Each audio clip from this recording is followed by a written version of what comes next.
there was a Catholic mystic by the name of Fenelon. And Fenelon spent a lot of his time thinking about the way of the world and the way of human being in the world. And at a certain point, he came to something of an insight or a conclusion. And this had to do with what it was that human beings considered to be important. And he noticed that a lot of energy was invested in digging in the ground to bring up precious metals or jewels. A lot of labor was expended to build exotic things. And he noticed that what was missing was the simple appreciation of the goodness of God revealed in the natural order. And he suggested that it'd be wonderful perhaps to have a brooch or a bracelet made of the finest gold and carved with intricate designs and inlaid with ivy. But how might that compare to waking and going for a walk on a sunny day and noticing in the field little drops of moisture condensed over the night and the sunlight shining through those little drops of moisture and each of them becoming something of a diamond in its own right? And what Mr. Fenelon stressed was that all that we needed to be truly alive, to be truly fulfilled and satisfied as human beings, was a deep and intimate contact with the world which God had created, which might mean at times some sense of withdrawal from the world that we have created, the work of our hands. Now, I am not suggesting that as human beings we ought not to occupy our hands with the important work of providing the necessary goods of life. Of course, we want to invest our energy in shelter. We want to invest our energy in clothing. We want to invest our energy in food for our tables. And we don't need to be satisfied only with the basic necessities, but we are also free to enjoy a little bit of extra now and then. To enjoy some things simply because they taste good, not just because they're nutritious. But with all things in the created order, there is a risk. And that risk consists in failing to respect a boundary. Now, when I say failing to respect a boundary, you folks who have experience with the Christian tradition and with the Hebrew tradition will understand that in the very beginning, God made the heavens and the earth, and having completed that work of creation, God stepped back and God said, "Behold, it is all very good." And the human being, male and female, Adam and Eve, our distant ancestors, they dwelt within that garden. They had all the advantages the garden gave them, and they lived in intimate fellowship with their Creator, their Maker, the one who had created them in love, until the day in which they crossed a boundary. And God had said to them, you may take everything that's in creation. You make use of it. You enjoy it. You delight in it. But the one thing you must not do, and that's to cross the boundary so that you yourselves decide what you will want and never mind what it is that God has given you. Now, the whole of human history, especially our Western white civilized history, is the history of that boundary violation, where human beings stepped out of the created order, out of the natural world, and into a world of their own making. And we have seen the consequence in every age of human history. Great civilizations rise up, they go into excess, they go into needless indulgence, they get into conflict, they get into war, they get divided more, and then the whole thing comes tumbling down. This has happened again and again. And there are some now on the planet who suspect that it is happening right now in our time. That we have reached that point of having erected a great edifice which we call civilization, but which is estranged and distanced from the natural order. Now, I'm speaking of these things very passionately this morning because I've been enjoying the last couple of weeks in Manitoba. And you folks know this if you lived here most of your life, that we are very fortunate here to have a deep, cold winter. It is such a blessing. Yes, we can say that now. But that winter gives us an opportunity to recognize that life requires a period of dormancy, a time when it goes to sleep, a time when it rests, when it restores, when it rejuvenates and recovers its energies. And what we notice is that the land lays there dormant, and that as the sun begins to move in its orbit, the earth in its cycles, the days become longer and warmth begins to touch the land.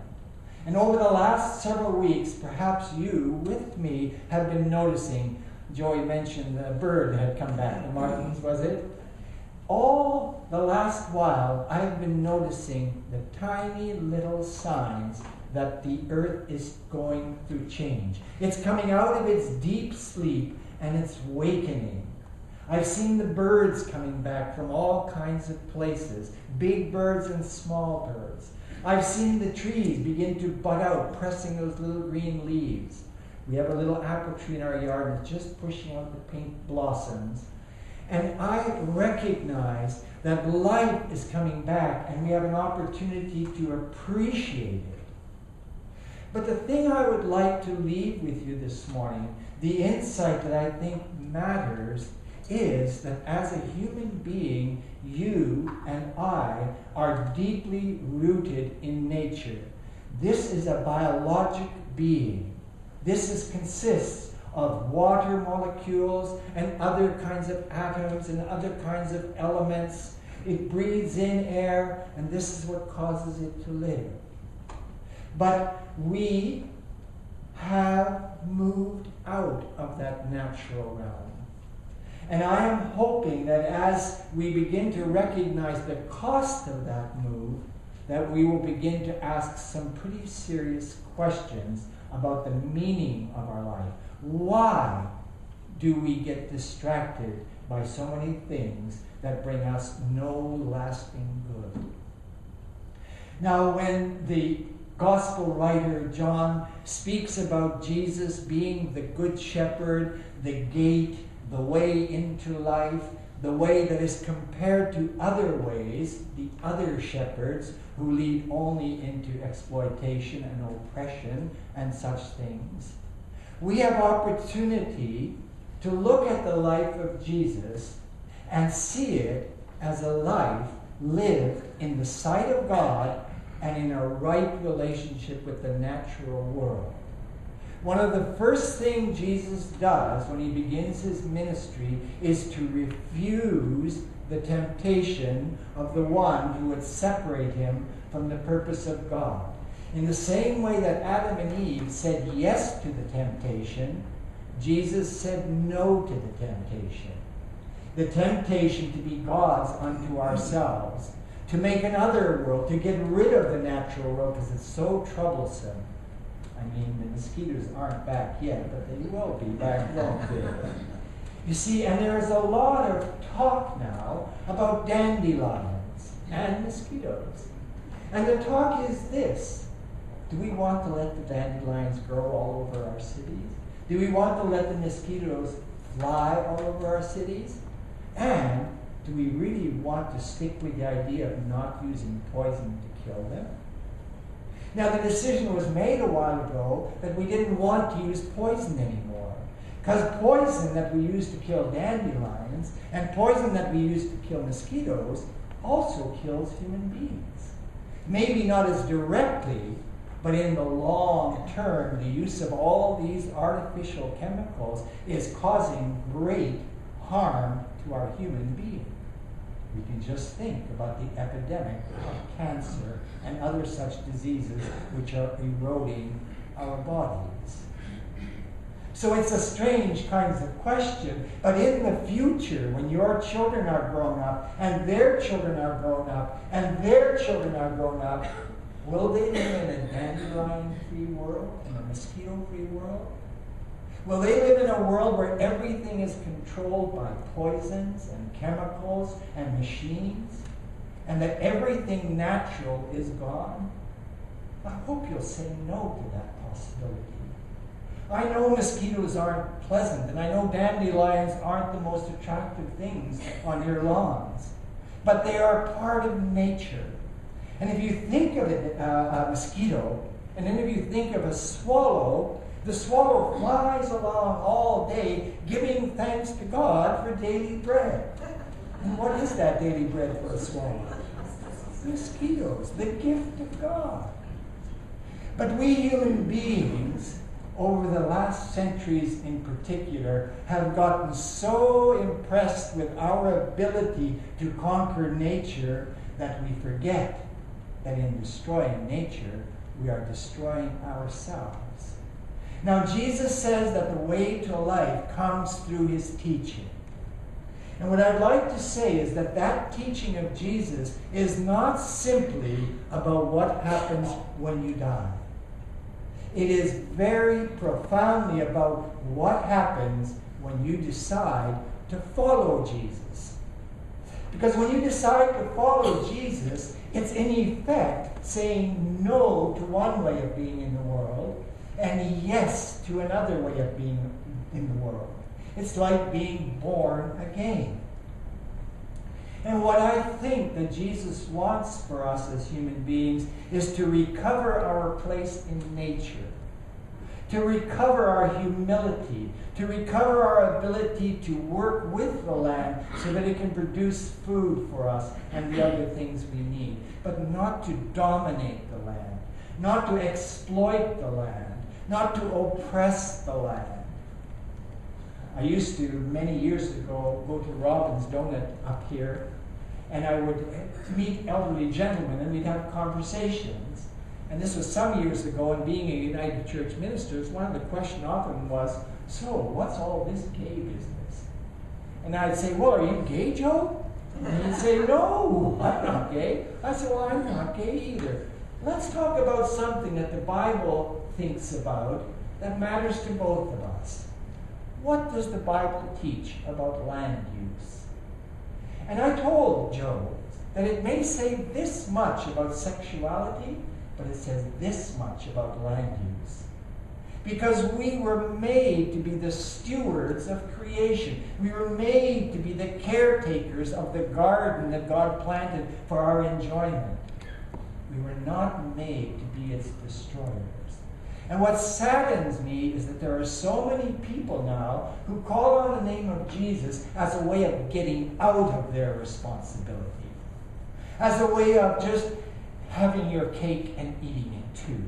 Sure, the world's going to be destroyed, but it doesn't matter, because we're all going to go to heaven. But what about our kids, and our kids' kids, and their kids' kids?